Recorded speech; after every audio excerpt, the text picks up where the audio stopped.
CPIM നേതാവും മുൻ MLA-യുമായിരുന്ന V Keshavan അനുസ്മരണത്തിന്റെ ഭാഗമായി പുഷ്പാർച്ചന നടന്നു. CPIM-ന്റെ നേതൃത്വത്തിലാണ് പുഷ്പാർച്ചന നടത്തിയത്. വീട്ടുവളപ്പിലെ സ്മൃതി മണ്ഡപത്തിലാണ് പുഷ്പാർച്ചന നടന്നത്.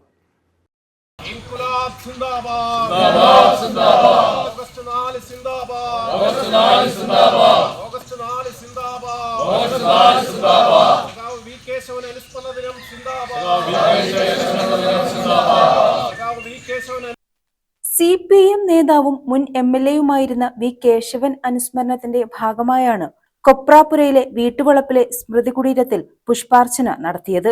CPIM ജില്ലാ സെക്രട്ടറി, സംസ്ഥാന കമ്മിറ്റി അംഗം, നിയമസഭാ സാമാജികൻ, KSKTU സംസ്ഥാന വൈസ് പ്രസിഡന്റ്, സഹകാരി എന്നീ നിലകളിൽ പ്രവർത്തിച്ച വി കേശവന്റെ 22ാം ചരമവാർഷികാചരണത്തിന്റെ ഭാഗമായി സംഘടിപ്പിച്ച പുഷ്പാർച്ചനയിൽ നൂറുകണക്കിന് പ്രവർത്തകർ പങ്കെടുത്തു.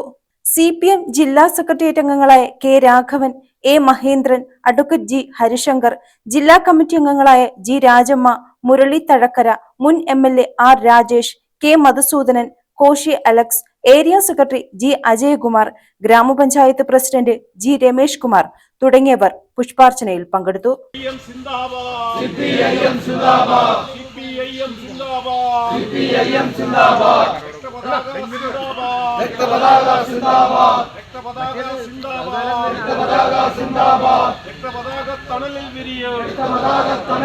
News bureau, Kattanam.